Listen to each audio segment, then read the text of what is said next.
ابھی شیخ فرما رہے تھے, عمر نے تلوار نکال کر کہا رضی اللہ عنہ وارضا, جس نے کہا محمد مر گئے صلی اللہ علیہ وسلم گردن کو کاٹ ڈالوں گا. میرے نبی اٹھ کر کیوں نہیں آ گئے؟ کہا عمر پریشان کیوں ہوتا ہے, میں صرف اتوں پردہ کیتا ہے, اصل میں جاگ رہا ہوں, زندہ ہوں, سب کچھ دیکھ رہا ہوں. اگر تمہارے بزرگ انگوٹھے پکڑ سکتے ہیں, فاطمہ نے 6 مہینے رسول کی زندگی کے بعد زندگی پائی, کسی نے فاطمہ کو مسکراتے نہ دیکھا. فاطمہ کو قریب کر کے کہا تھا آقا نے, فاطمہ کان میں کچھ کہا تو رونے لگ گئی. عائشہ نے پوچھا روئی کیوں تھی؟ کہا بابا نے کہا تھا فاطمہ اب میں تجھ سے دور جا رہا ہوں, اب میری موت کا وقت قریب آ رہا ہے, میں جا رہا ہوں. دوبارہ کہا جنت میں سب سے پہلی میری ملاقات تجھ سے ہونی ہے. نبی تو کہے میں مر رہا ہوں, قرآن تو کہے وما محمد الا رسول قد خلت من قبلہ الرسل افإن مات, قرآن تو کہے انک میت, لیکن تبلیغی کہتے ہیں ہمارے نہیں مرتے. صرف مرتے ہی نہیں بلکہ یہ صفحہ 669 ہے, فضائل صدقات ہے. ابو علی نے کہا ایک فقیر میرے پاس عید کے دن آیا, خستہ حال, پرانے کپڑے, کہنے لگا کوئی پاک صاف جگہ ہے جہاں میں لیٹ کے مر جاؤں؟ کہا آ جاؤ, لیٹ جاؤ, مر جاؤ, بڑی کھلی جگہ ہے. وہ آیا, لیٹ گیا, مر گیا, اور جب وہ مرنے لگا اینڈ ہو گیا, ہوا نکل گئی, میں نے غسل دیا, کہنے لگا بے وقوف مجھے مردہ نہ سمجھنا, میں زندہ ہوں, قیامت کے دن پوری وجاہت کے ساتھ تیری مدد کروں گا. رسول اللہ نے تو کہا تھا فاطمہ سے خذی من مالی ما شئتی, جو جی چاہتا ہے میرے مال میں سے لے لے, عمل کر لینا. عرش والے نے پکڑ لیا تو محمد کی بیٹی میں چھڑا نہ سکوں گا صلی اللہ علیہ وسلم. اس حدیث کو بھی سامنے رکھیے. اور یہ صفحہ 711 فضائل صدقات. کہتے ہیں مولوی زکریا صاحب, عرب کی جماعت ایک سخی کی قبر پہ گئی, اونٹ پہ سوار ہو کر گئے. وہ قبر والا اونٹ والے کے خواب میں آیا اور کہنے لگا تم آئے ہو خالی پیٹ واپس چلے جاؤ, مجھے اچھا نہیں لگتا, یہ اونٹ مجھے بیچ دو, اس کے بدلے میں اصیل اونٹ گھر کھڑا ہے وہ لے لو. خواب میں سودا طے ہوا. لفظ ہے مولوی زکریا صاحب کے, قبر والا اٹھا, قبر سے نکلا, اونٹ کو ذبح کیا. قبر والا اٹھ کے باہر آ کے اونٹ ذبح کر کے پھر قبر میں چلا گیا. آگے پولیس کی چیک پوسٹ لگی ہوئی تھی, بیگم کو مل کر کیوں نہیں آیا؟ یتیموں کے سر پہ ہاتھ رکھ کر کیوں نہیں آیا؟ کہا ہم گوشت کھا پی کے جان بنا کے پیٹ بھر کے جا رہے تھے, سامنے سے ایک نوجوان آیا, تم میں فلاں ابن فلاں کون ہے؟ کہا میں ہوں. کہا میرے باپ کو کوئی چیز بیچی ہے؟ کہا سودا خواب میں قبر والے سے اونٹ کا ہوا تھا, کہا اس کے بدلے یہ اونٹ لے لے. مولوی زکریا صاحب کہتے ہیں یہ سخاوت کی حد ہے کہ مرنے کے بعد بھی قبر پہ آنے والوں کو خالی پیٹ نہیں بھیجا. قبر پہ آئے تھے یا کسی ہوٹل میں گئے تھے؟ یہ گئے کہاں تھے؟ قرآن سے سنیے, أَلَمْ يَرَوْا كَمْ أَهْلَكْنَا قَبْلَهُمْ مِنَ الْقُرُونِ أَنَّهُمْ إِلَيْهِمْ لَا يَرْجِعُونَ. ان سے پہلے ہم نے کتنے ہی لوگوں کو مارا ہے, کتنی ہی بستیاں ہلاک ہوئی ہیں. سنو مالک کا فیصلہ, أَنَّهُمْ إِلَيْهِمْ لَا يَرْجِعُونَ. رب کا فیصلہ ہے جو مر کے اگلے جہان چلا جائے وہ واپس نہیں آیا کرتا. اشرف علی تھانوی اشرف السوانے میں لکھتے ہیں نانا جان کے بارے میں. نانا جان حج پہ جا رہے تھے, ڈاکوؤں نے حملہ کیا, مر گئے, قتل ہو گئے, ختم ہو گئے. رات ہوئی تو نانا جان مٹھائی کا ڈبہ لے کے نانی اماں کو سلام کرنے پہنچ گئے. کہنے لگے کسی کو نہ بتانا, ہر جمعرات کو آؤں گا, مٹھائی لاؤں گا. کہا اچھا ٹھیک ہے. تھانوی صاحب کے نانا نہیں بتاتی. صبح خیال آیا جب لوگ بچے مٹھائی کھائیں گے تو پڑوسی تو کہیں گے بابا مرد گھر میں ہے نہیں, مٹھائیاں کہاں سے آتی ہیں, الزام لگیں گے. کہا بھائی نہیں پریشان نہیں ہو, رات تھانوی کا نانا آیا تھا. تھانوی صاحب کہتے ہیں اس کے بعد نانا جان پھر ساری عمر ہمارے گھر میں دوبارہ نہیں آئے. یہ تھانوی کا نانا آیا تھا. قرآن کہتا ہے جو مر گئے وہ حرام علی قریۃ اہلکناها انہم لا یرجعون. جو مر گئے وہ واپس نہیں آیا کرتے. پوچھو یہ آنے والا کون ہے؟ جو مر کے اللہ کے دربار میں چلا گیا وہ واپس نہیں آتے. لیکن فضائل اعمال کہتی ہے آتے ہیں, انگوٹھے پکڑتے ہیں, مدد کرتے ہیں, روٹی کھلاتے ہیں, اور یہ سارا کچھ کرتے ہیں, سنتے بھی ہیں. جبکہ قرآن کہتا ہے انک لا تسمع الموتى اے نبی آپ ان مردوں کو سنا نہیں سکتے, آپ ان کو اپنی آوازیں سنا نہیں سکتے. فضائل اعمال کو سینے سے لگانے کی وجہ سے پانچویں بڑی گمراہی اس اہل ایمان اہل اسلام قوم میں قرآن کو چھوڑنے کی وجہ سے جو داخل ہوئی وہ یہ کہ قبر پرستی کی کھلی ہوئی دعوت دی گئی.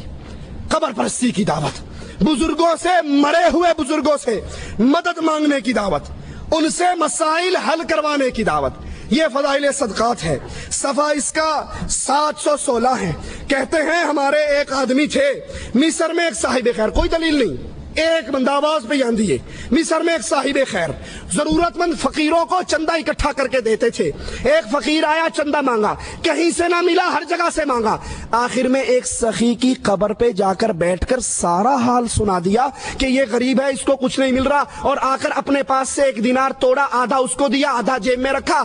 رات کو یہ قبر والا خواب میں آیا, کہنے لگا اس وقت مجھے بولنے کی اجازت نہیں تھی, میں نے باتیں تیری ساری سن لی تھی, بولنے کی اجازت نہیں تھی. میرے گھر میں جاؤ, انہیں کو چولہے کے نیچے جو مرتبان ہے وہ پھاڑو, اور وہاں سونے اور شرفی دفن ہے وہ مجھے دے دو. یہ گئے, جگہ پھاڑی, سونا نکالا, اور پھر ان گھر والوں سے کہنے لگا خواب کی بات ہے, حقیقت نہیں ہوا کرتی, تم سونا رکھ لو. کہا بڑی بے غیرتی ہے, وہ مر کے بھی سخاوت کر رہا ہے اور ہم زندے اس پہ قبضہ کر لیں.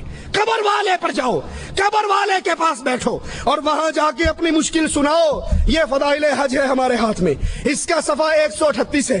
کہتے ہیں ایک آدمی مرا, اس کے ورثے کے اندر رسول اللہ صلی اللہ علیہ وسلم کے بال آئے. ایک بھائی نے سارے بال لے لیے اور ایک بھائی نے مال لے لیا. مال والے کا مال ختم ہو گیا, بال والے کو اللہ نے بڑا مال دیا. پھر جب یہ مر گیا, مولوی ذکریہ صاحب کہتے ہیں ہمارے صلحاء کے خواب میں اللہ کے نبی آئے, کہا کسی کو کوئی مسئلہ ہو وہ اس قبر پہ بیٹھ کر دعا کرے, اس کا مسئلہ ختم ہو جائے گا. یہ فضائل حج ہے. مولوی ذکریہ صاحب قبر پرستی کی دعوت کیسے دے رہے ہیں آپ بھی سنیے. کہا جب تم مدینے میں جاؤ, نبی صلی اللہ علیہ وسلم کی قبر کے پاس جاؤ, اپنے سر کو جھکا کر رکھو, نبی کی ہیبت دل میں بٹھاؤ اور یاد کرو نبی کی جو قبر ہے, نبی کی جو قبر ہے وہ قبر دنیا کی ساری جگہوں سے اچھی ہے, بلکہ رسول اللہ کی قبر کا وہ حصہ جو آپ کے جسم سے لگا ہوا ہے وہ کعبے سے افضل ہے, وہ عرش سے افضل ہے, وہ اللہ کی کرسی سے افضل ہے. پھر بیت اللہ کا طواف چھوڑ کے اسی قبروں کا طواف کیا جائے نا. ہمارے پاس طارق جمیل صاحب کی کیسٹ یہیں پر موجود ہے, کوئی بھائی لینا چاہے تو دے سکتے ہیں. موری شریف کے دربار پہ گئے 19 امیروں کو لے کر, پھر ان کا خطاب ہوا دربار پہ. ان کے خطاب سے پہلے گدی نشین نے خطاب کیا. اس نے کہا مولوی طارق جمیل اور 19 تبلیغی امیروں نے ذکر میں, فکر میں, حمد میں, نعت میں, قوالی میں, سما میں, وجد میں, ایک ایک کام میں شرکت کی. ہم سمجھتے تھے ہمارے درمیان بڑا فرق ہے, لیکن مولوی صاحب کا عمل دیکھ کے ہمیں تو یقین ہو گیا ہمارے درمیان بننا تو بڑا ہوتا ہے, بننی کا فرق بھی نہیں ہے. میں مولوی طارق جمیل کو دعوت دیتا ہوں, اس سٹیج سے آ کر دعوت کا کام کرو جہاں عشق مصطفیٰ ہو اور خوف خدا ہو. پھر مولوی طارق جمیل صاحب نے بیان کیا ولی الاولیاء کی شان, ولی الاولیاء قطب, غوث, ابدال, اور نیچے سے نعرے لگے نعرہ حیدری, نعرہ رسالت, نعرہ غوثیہ, یا ایھا النبی. اس کا ترجمہ کیا ہے غیب کی خبریں بتانے والے اور مجمع بریلویوں کا, ان کے عرس کا. نیچے سے نعرہ لگا نعرہ رسالت. یہ قبر پرستی کی دعوت ہے. قبروں پہ بیٹھو, قبر والوں کو حاجت سناؤ. اور قرآن اعلان کرتا ہے والذین یدعون من دون اللہ لا یخلقون شیئا وهم یخلقون اموات غیر احیاء وما یشعرون ایان یبعثون. تم تو کہتے ہو ہمارے تبلیغی عالم نے قبر والے کو کہا, اس نے صدقہ کیا, اونٹ ذبح کیا. قرآن کہتا ہے جن کو تم پکارتے ہو انہوں نے کسی چیز کو پیدا نہیں کیا, یہ خود بندے دے پتر نے, یہ خود مخلوق ہے. اور حالت کیا ہے اموات غیر احیاء, یہ مردہ ہیں, یہ زندہ نہیں ہیں. انہیں تو یہ بھی نہیں پتا اٹھایا کب جانا ہے. بہت بڑی بدعقیدگی اہل ایمان میں, مسلمانوں کے اندر اس قرآن کو چھوڑنے کی وجہ سے, ان فضائل اعمال کو اپنے سینے سے لگانے کی وجہ سے جو پھیلی, اس میں ایک بڑی خطرناک بات رہبانیت کی دعوت, صوفیت کی دعوت. یہ ہمارے ہاتھ میں فضائل درود ہے, مشکل کشائی کی دعوت, اس کو پکارو اس کو پکارو. ایک کہتا ہے فضائل درود کے اندر میں حج پہ گیا, صفحہ 116 ہے, میری ماں مر گئی وہیں رہ گئی, منہ کالا پیٹ پھول گیا, میں نے کہا یہ کیا مصیبت آ گئی؟ اچانک مدینے سے دیکھا ایک ابر آیا، نیچے اترا، اس میں سے بندہ ظاہر ہوا، ماں کے منہ پہ، پیٹ پہ، جسم پہ ہاتھ پھیرا، وہ پھیرتے ہی فوراً ہی ماں بالکل ٹھیک ٹھاک ہوگی۔ میں نے کہا تو کون ہے؟ کہا تو نے نہیں پہچانا؟ کہا نہیں میں نے تو نہیں پہچانا۔ کہا میں محمد الرسول اللہ ہوں۔ اللہ کے نبی علی اور عائشہ کی صلح کے لیے کیوں نہ آئے؟ اللہ کے نبی عمر کو شہید ہوتے ہوئے بچانے کے لیے کیوں نہ آئے؟ اللہ کے نبی عثمان جب گرفتار تھے، پیاسے تھے، اس پیاسے کی پیاس بجھانے کے لیے کیوں نہ آئے؟ اللہ کے نبی حسنین کریمین کو کوفیوں کے شر سے بچانے کے لیے کیوں نہ آئے؟ تیری ماں مر گئی تو اللہ کے نبی صلی اللہ علیہ وسلم نے فوراً آ کر اس کے منہ پر اللہ کے نبی پہ اتنی بڑی تہمت۔ عائشہ فرماتی ہیں عورت بیعت کرنے کے لیے آئی، پردے کے پیچھے سے ہاتھ آگے کیا، آقا کی نظر انگلی کی پوریوں پہ پڑی، کہا عائشہ اس سے کہا ہاتھ پیچھے کرے، محمد نام محرم عورتوں کی انگلیوں کو دیکھنا بھی برداشت نہیں کرتا۔ اور ظالم اتنی بڑی رسول اللہ کی توہین کہ اللہ کے نبی علیہ الصلوۃ والسلام نے اس عورت کے منہ پہ، پیٹ پہ، جسم پہ ہاتھ پھیرا۔ اور وہی صوفیت کی بات، رہبانیت کی دعوت اس کتاب نے کیسے پیش کی؟ یہ دیکھیے ہمارے ہاتھ میں 356 صفحہ ہے، فضائل اعمال ہے۔ کہتے ہیں عبد الواحد مشہور صوفی ہیں، ایک روز نیند کا اتنا غلبہ ہوا، سو گئے، رات کو خواب آیا، خواب کے اندر وہی ایک حسین و جمیل خوبصورت ریشمی لباس میں لپٹی ہوئی لڑکی نظر آئی، کہنے لگی تو سو رہا ہے، فکر کر میرے لیے، بھاگ دوڑ کر اٹھے، اور اٹھنے کے بعد قسم اٹھا کر کہا آج کے بعد کبھی نہیں سوؤں گا، اور 40 سال تک عشاء کی وضو سے فجر کی نماز پڑھتے رہے۔ رسول اللہ کے پاس 3 صحابہ آئے تھے، تفصیل کا وقت نہیں، اور یہی قسم کھائی تھی، ایک نے کہا رات کو نہیں سوؤں گا، ایک نے کہا افطار نہیں کروں گا، تیسرے نے کہا شادی نہیں کروں گا۔ نبی نے پکڑ کر کہا تم میں سب سے اللہ سے ڈرنے والا میں ہوں، سنو، یاد کرو، من رغب عن سنتی فلیس منی، جس نے میری سنت کو چھوڑا وہ مجھ میں سے نہیں ہے۔ ایک سید صاحب کا بیان 360 صفحہ پر، کہتے ہیں ایک سید صاحب کا قصہ ہے، 12 دن تک ایک ہی وضو سے ساری نمازیں پڑھی، 12 دن تک، سن رہے ہیں آپ، 12 دن تک ایک ہی وضو سے، کوئی بڑی پکی قسم کی قبض ہوئی تھی، اس کو نہ پیشاب کی حاجت نہ پخانے کی حاجت، کچھ بھی نہیں ہوئی، 12 دن تک ایک وضو سے نماز پڑھی، اور 15 سال تک مسلسل کبھی لیٹنے کی نوبت نہیں آئی، 15 سال تک نہیں لیٹے۔ اور صفحہ 382 پہ ایک اور بزرگ کے بارے میں کہتے ہیں، ان کے پاس ایک مرید آیا، انہوں نے فجر کی نماز پڑھی، فجر کی بعد نفل شروع ہو گئے، نفل لے کر ظہر تک پڑھتے رہے، ظہر کی نماز پڑھی، ظہر کی نماز کے بعد پھر نفلوں میں شروع ہو گئے، عصر تک نفل پڑھتے رہے، عصر کی نماز پڑھی، اس کے بعد دعا میں مشغول ہو گئے، مجھ سے فارغ ہوئے، مغرب کی نماز پڑھی، مغرب کے بعد نفلیں شروع کر دی، پھر عشاء کی اذان ہوئی، عشاء کی نماز پڑھی، یہ بیٹھا رہا بیچارہ انتظار کرتا رہا، عشاء کے بعد نفلیں شروع کر دی، پھر صبح ہوگی، صبح کی نماز پڑھی، صبح کی نماز پڑھنے کے بعد ذکر شروع کر دیا، بیٹھے بیٹھے آنکھ لگ گئی تو فوراً آنکھ کھول کے کہتے ہیں استغفر اللہ، اس آنکھ سے اللہ کی پناہ جو نیند سے بھرتی نہیں ہے۔ یہ نماز پڑھتا رہا یا سوتا رہا ہے؟ یہ دعوت رسول اللہ صلی اللہ علیہ وسلم کی دعوت نہیں۔ اللہ کے نبی زینب کے گھر میں آئے، لٹکی ہوئی رسی کو دیکھا، کہا کیا ہے؟ کہا جب زینب تھک جاتی ہے پھر زینب اس کا سہارا لے کر، اس کا ٹیک لے کر، اس کا ٹیک لگا کر پھر نماز پڑھتی ہے۔ کہا اس کو کھول دو اور اس کو سنا دو، جب وہ تھک جائے تو اس پر اس کے جسم کا حق شروع ہو جاتا ہے۔ فرماتے ہیں 465 صفحے پر، صوفیت کی دعوت، قرآن بھی چھوڑ دو، ذکر الا اللہ کا ضربے مارو۔ کہا سید علی میمون، ان کا مشہور قصہ ہے، بہت بڑے عالم تھے، مفتی تھے، مدرس تھے، وہ ایک سید صاحب کے بیعت ہو گئے، سید صاحب نے اس سے سارے کام چھڑوا دیے اور کہا بس ضربے مارو، الا اللہ الا اللہ الا اللہ۔ سانس سے دیکھا آپ نے، لائٹیں بند ہوتی ہے، یہ کیا ہے؟ یہ لا الہ، یہ کیا ہے؟ الا اللہ، لا الہ الا اللہ، بس یہ ضربے لگتے رہے، اندھیرا ہو کے کہا ضربے لگوانی شروع کر دی۔ ان کو پتہ لگا کسی وقت یہ چھپ کر اللہ کا قرآن بھی پڑھتے ہیں، فوراً بین لگا دیا کہ تم نے قرآن بھی نہیں پڑھنا، صرف ہمارے بتائے ہوئے ذکر کرو اور اللہ کی ضربے مارو۔ کہا کچھ عرصے کے بعد ان کا دل جاری ہو گیا، پھر دل نے ضربے مارنی شروع کر دی، پھر دل سے اللہ کی صدائیں نکلنی شروع کر دی، پھر جب ان کا دل چل پڑا پھر ان سے کہا ہاں اب تم قرآن پڑھو۔ پھر جب قرآن پڑھا تو ایسے ایسے انوار ان کے سامنے آئے جو اس سے پہلے نظر نہیں آئے تھے۔ کیا یہ طریقہ رسول اللہ صلی اللہ علیہ وسلم کا طریقہ ہے؟ ابن مسعود مسجد میں داخل ہوئے، لوگ پتھروں پہ ذکر کر رہے، ایک کہتا اللہ اکبر، سارے کہتے ہیں اللہ اکبر۔ آپ نے فرمایا ان بدعتیوں کی مسجد سے نکالو اور یہاں قرآن کی تلاوت نہ کرو، بس مولویوں کے بتائے ہوئے ذکر کرو۔ یہ راستہ رسول اللہ صلی اللہ علیہ وسلم کا راستہ نہیں۔ فضائل ذکر ہے، مولوی ذکریہ صاحب رائٹر ہیں، صفحہ 575 ہیں، فرماتے ہیں ہمارے ایک پیر صاحب ممشاد ان کا نام ہے، ان کی موت کا وقت آیا، انتقال ہونے لگا تو پاس بیٹھنے والوں نے دعا دی کہ حضرت آپ کو اللہ عز و جل جنت کی فلاں فلاں فلاں نعمتیں عطا فرمائے۔ کہنے لگا بھلے آدمی، جنت تو 30 سال سے بن کر سنور کر میرے سامنے آ رہی ہے، میں کبھی اس جنت پہ نظر ہی نہیں ڈالتا۔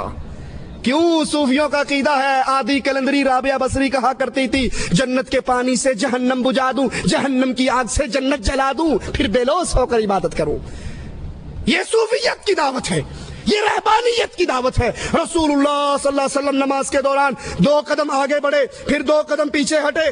صحابہ نے کہا آپ آگے کیوں بڑھے، پھر آپ پیچھے کیوں ہٹے؟ کہا مجھے اللہ عز و جل نے جنت دکھائی، میں اس کی خواہش میں آگے بڑھا، پھر رب نے جہنم دکھائی، میں اس کے ڈر سے پیچھے ہٹا۔ اور قرآن بیان کرتا ہے یدعون ربہم خوفا وطمعا، اہل ایمان اللہ کی جنت کی لالچ میں آگے بڑھتے ہیں اور جہنم کے ڈر میں، ان 2 کے درمیان رہ کے اللہ کی عبادت کرتے ہیں۔ یہ عقیدے کہ ہمیں جنت کی ضرورت نہیں، ہم جنت کو دیکھتے نہیں، ہمیں جنت کی طلب نہیں، یہ عقیدے محمد رسول اللہ کے عقیدے۔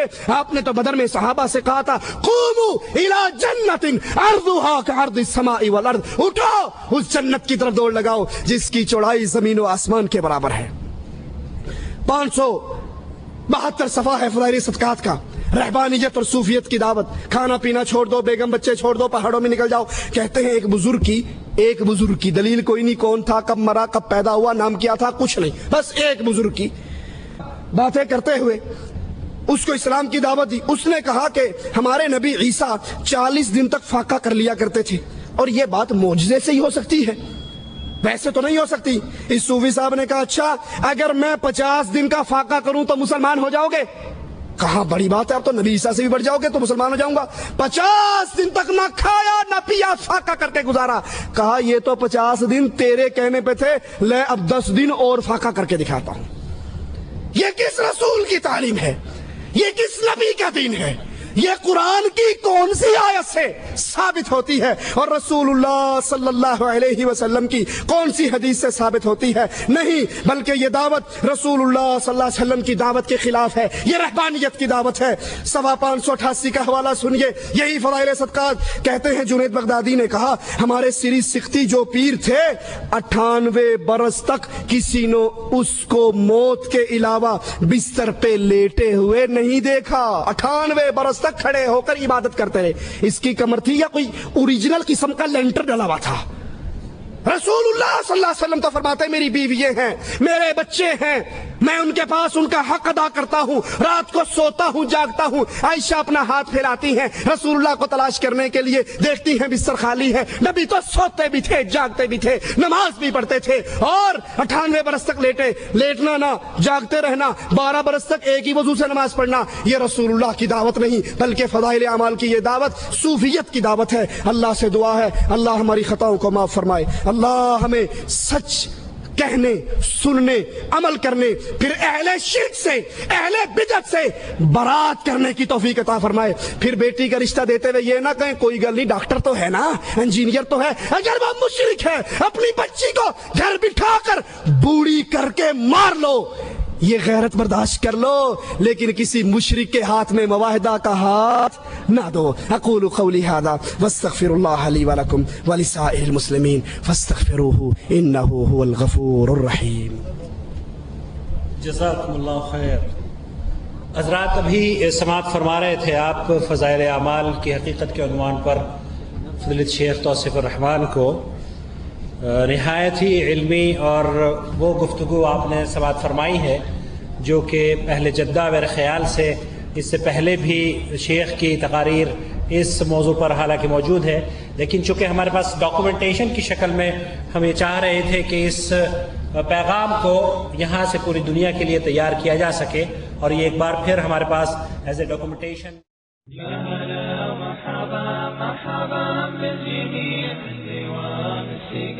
عندنا تغبير يا هلا مرحبا مرحبا بالجميع عندي ومسلقة عندنا تغبير الكرم لكم والكرم ما يضيع عند قوم انتحاموا على دينها الكرم لكم والكرم ما يضيع عند قوم انتحاموا على دينها يا هلا مرحبا مرحبا بالجميع عندي ومسلقة